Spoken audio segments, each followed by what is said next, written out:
Beaucoup d'hommes ignorent qu'un geste quotidien, aussi banal qu'une douche, peut transformer leur système vasculaire en une véritable bombe à retardement. Vous pensez vous détendre sous l'eau chaude ou froide, mais certaines habitudes prises sans y réfléchir peuvent en réalité doubler le risque d'accident vasculaire cérébral, parfois dès le lendemain. C'est un choc pour la majorité de mes patients quand je leur explique cela, car personne n'imagine qu'un moment de propreté et de bien-être puisse cacher un danger si sérieux. Je suis le docteur Marc Lefebvre, neurologue depuis plus de 25 ans. J'ai accompagné des milliers d'hommes après 60 ans, victimes d'AVC qu'ils n'avaient pas vu venir. Et au fil de mes consultations, j'ai constaté qu'un détail très simple dans la manière de prendre une douche revenait souvent comme facteur aggravant. Mon rôle aujourd'hui n'est pas de vous effrayer, mais de vous éclairer pour que vous puissiez profiter de votre quotidien sans mettre votre santé cérébrale en danger inutilement. Heureusement, il ne s'agit pas d'arrêter de se laver. La solution est simple, ajuster un petit geste qui change tout. Dans cette vidéo, je vais vous révéler quelles habitudes sous la douche augmentent le risque d'AVC, et surtout, comment les corriger dès aujourd'hui. Vous verrez qu'en modifiant une seule pratique de votre routine, vous réduirez de manière significative la pression sur vos artères cérébrales et protégerez votre cerveau. Prendre une douche bien chaude est une habitude très répandue, surtout après une journée fatigante ou un réveil difficile. La chaleur procure une sensation immédiate de détente musculaire et de confort psychologique. Mais sur le plan neurologique et cardiovasculaire, l'eau trop chaude provoque un phénomène biologique qu'il ne faut pas sous-estimer. Sous l'effet de la chaleur intense, les vaisseaux sanguins cutanés se dilatent brutalement. Cette vasodilatation massive entraîne une baisse momentanée de la tension artérielle périphérique. Le cœur, pour compenser, accélère son rythme et pompe plus fort afin de maintenir une perfusion correcte du cerveau. Chez un homme de 30 ans, ce mécanisme est souvent toléré, mais après 60 ans, lorsque les artères ont perdu de leur élasticité à cause de dépôts d'athérome et que la régulation de la tension est moins réactive, cette variation peut devenir dangereuse. L'effet immédiat est parfois discret, bouffée de chaleur, vertige léger, fatigue soudaine à la sortie de la douche, mais dans certains cas, ce déséquilibre brutal peut favoriser la rupture d'un petit vaisseau cérébral ou au contraire précipiter la formation d'un caillot. Deux mécanismes conduisant à l'accident vasculaire cérébral. Ce n'est donc pas la douche en soi qui est problématique, mais l'excès de température combiné à la fragilité vasculaire liée à l'âge. Plusieurs études, notamment publiées en neurologie clinique dans les années récentes, confirment que les variations thermiques extrêmes sont un facteur déclencheur de complications cérébrovasculaires chez les seniors. La solution est simple et à la portée de tous limiter la température de l'eau à un niveau proche de la température corporelle, soit entre 37 et 38 C. Une eau tiède procure déjà une détente suffisante sans imposer un stress exagéré au système vasculaire. De plus, il est conseillé d'éviter les douches prolongées dépassant 10 minutes, car l'effet cumulatif de la chaleur maintient le cœur et les vaisseaux dans un état de tension inutile. Pour les hommes qui apprécient la sensation enveloppante de l'eau chaude, je recommande de commencer par une eau tiède, puis d'augmenter légèrement si nécessaire, tout en gardant la main sous le jet quelques secondes si la peau devient rouge immédiatement. C'est trop chaud. Je me souviens d'un patient, Gérard, 67 ans, ancien artisan, qui prenait chaque soir une douche brûlante pour se détendre avant de dormir. Il pensait bien faire, mais il se plaignait régulièrement de maux de tête matinaux et d'étourdissements.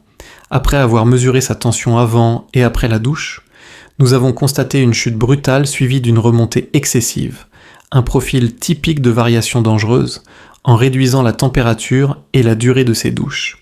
Il a rapidement vu disparaître ses symptômes, retrouvant un sommeil plus stable et une vitalité accrue. Cet exemple illustre une règle simple. Il ne s'agit pas de renoncer à la douche chaude, mais de la pratiquer avec modération. À partir de 60 ans, chaque détail compte.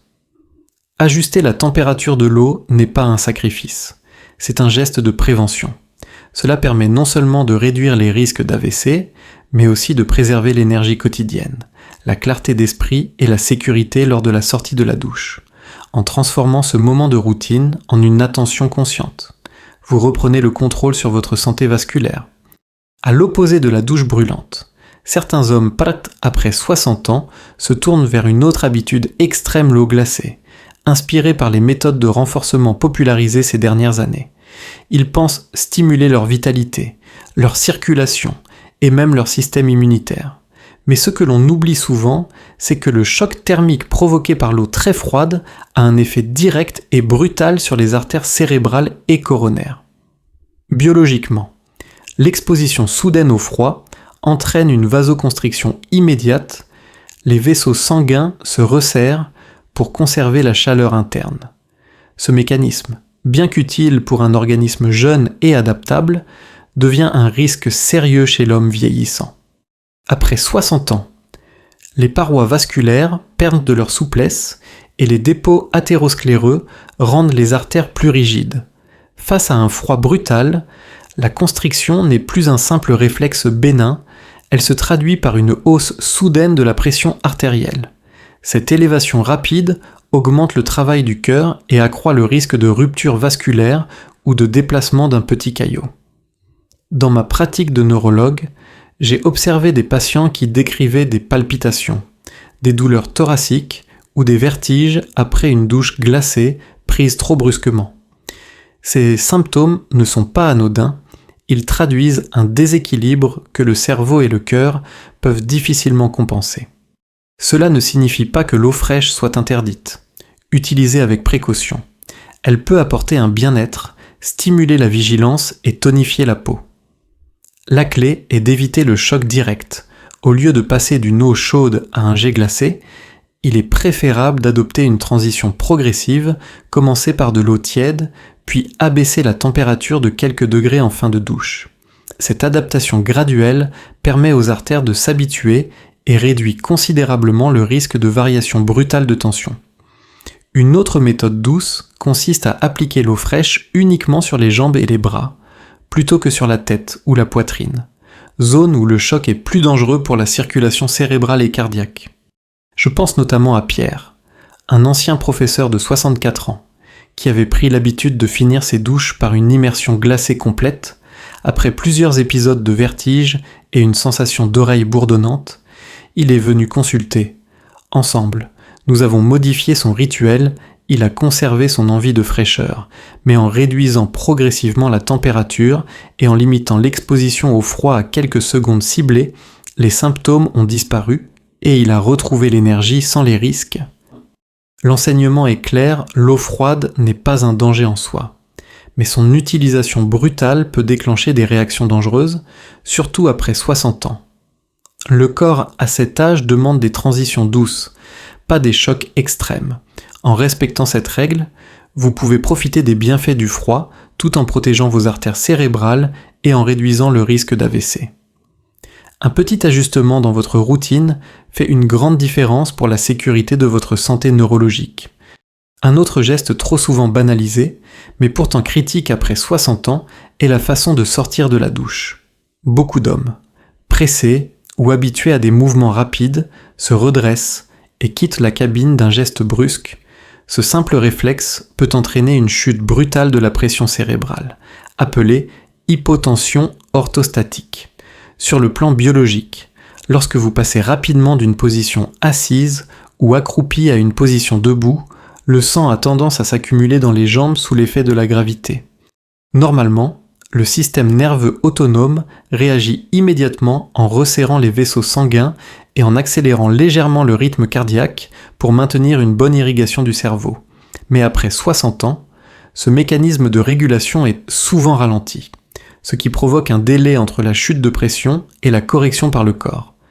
Ce décalage de quelques secondes suffit parfois à déclencher vertige, étourdissement, troubles visuels, voire une perte de connaissance. Les conséquences peuvent être plus graves qu'il n'y paraît. Un malaise vagal ou une syncope dans une salle de bain glissante peut entraîner des chutes dangereuses avec fracture. Mais au-delà du traumatisme mécanique, ces variations brutales de perfusion cérébrale augmentent le risque de micro-AVC silencieux, Ces petits accidents, souvent non détectés, s'accumulent avec le temps et peuvent altérer la mémoire, la concentration et la stabilité de la marche. Ce n'est donc pas un détail anodin, mais un facteur de fragilité qui pèse sur la santé cérébrale des hommes vieillissants. La solution est simple et efficace, ralentir le mouvement de transition. Après avoir coupé l'eau, prenez une dizaine de secondes pour respirer calmement, restez assis ou accroupi si possible. Puis levez-vous progressivement en vous tenant au rebord de la douche ou à une barre de sécurité. Laissez au corps le temps de réajuster sa circulation avant de faire un pas. Certains de mes patients ont également trouvé utile de poser une serviette pliée ou un tapis antidérapant, afin de se sentir plus en sécurité lors de cette phase. En complément, rester bien hydraté avant la douche contribue à stabiliser la tension artérielle et limite les fluctuations. Je pense à Michel, 72 ans, qui s'est présenté en consultation après avoir perdu connaissance en sortant brusquement d'une douche chaude. Sa femme l'avait retrouvé allongé au sol, heureusement sans blessure grave. Après quelques examens, nous avons conclu qu'il s'agissait d'une hypotension orthostatique accentuée par la chaleur et la déshydratation. Depuis qu'il a appris à ralentir son rythme, à marquer une pause et à sortir avec précaution. Il n'a plus jamais présenté de malaise. Mieux encore, il dit ressentir une plus grande sérénité, comme s'il reprenait le contrôle de son corps au lieu de le brusquer. Ce témoignage montre qu'il n'est pas nécessaire de changer radicalement ses habitudes, mais simplement d'adopter une attitude consciente. En vous levant calmement et en respectant les signaux de votre corps, vous réduisez significativement le risque de malaise, de chute et de micro-AVC. C'est un geste discret, invisible pour les autres, mais qui peut protéger votre santé cérébrale et prolonger votre autonomie. À partir de 60 ans, ces petits gestes comptent plus que jamais, ils deviennent vos meilleures assurances de longévité. Prendre une longue douche chaude peut sembler un luxe anodin, un moment de détente où l'on laisse l'eau couler pour relâcher les tensions. Pourtant, après 60 ans, prolonger ce rituel au-delà de 10 minutes peut devenir une source de déshydratation insidieuse et donc un facteur de risque vasculaire. Sur le plan biologique, la chaleur stimule la dilatation des vaisseaux cutanés, ce qui favorise la sudation et donc une perte invisible de liquide. Dans le même temps, la vasodilatation prolongée maintient le cœur et le système circulatoire dans un état d'effort constant, ce qui épuise la régulation de la tension artérielle. Le résultat est un double effet, un sang qui s'épaissit progressivement faute d'hydratation suffisante et une tension plus instable. Or, un sang plus visqueux accroît le risque de formation de caillots, principaux responsables d'AVC ischémique. Beaucoup d'hommes ignorent ce lien direct entre douche prolongée et déshydratation. Ils pensent qu'être entouré d'eau protège de toute perte hydrique, alors que c'est l'inverse qui se produit. L'eau chaude agit comme une serre sur le corps, augmentant l'évaporation par la peau et accentuant l'assèchement interne. Ce phénomène passe souvent inaperçu car il n'entraîne pas immédiatement une sensation de soif. Pourtant, après plusieurs jours de douche longue cumulée, certains patients rapportent des maux de tête, une fatigue inhabituelle ou des crampes musculaires. Tous ces signes traduisent un déséquilibre hydrique qui fragilise directement la santé cérébrovasculaire. La solution est double, d'abord limiter la durée de la douche à 7 à 10 minutes, ensuite pensez à boire un verre d'eau avant et après. Ce geste simple assure une compensation hydrique et stabilise la fluidité sanguine. Pour ceux qui apprécient les douches chaudes comme rituel de relaxation, je conseille de privilégier des températures modérées et d'alterner avec quelques instants d'eau tiède pour réduire la dilatation excessive des vaisseaux. Installer une minuterie dans la salle de bain peut également aider à garder la notion du temps, car beaucoup de patients sous-estiment la durée réelle passée sous le jet. Je me souviens d'André, 69 ans, retraité actif qui adorait méditer sous sa douche chaude pendant plus de 20 minutes chaque matin. Il se plaignait régulièrement de crampes nocturnes et d'une tension parfois instable. Après avoir évalué son état d'hydratation, nous avons compris que ces douches prolongées contribuaient à un manque chronique d'eau dans son organisme. en réduisant la durée de moitié et en intégrant un verre d'eau avant chaque douche, ses symptômes se sont nettement améliorés. Il m'a même confié se sentir plus léger et plus lucide au réveil. Ce cas illustre une vérité simple. La douche doit rester un moment agréable, mais encadré.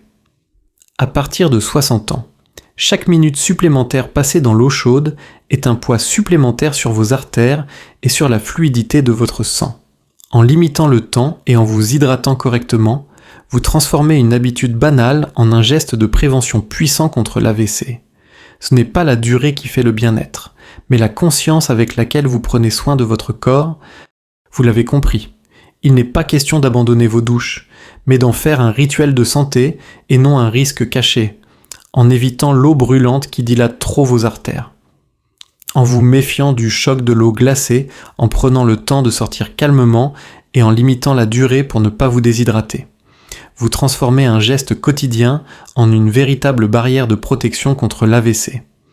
À partir de 60 ans, ces ajustements simples deviennent essentiels.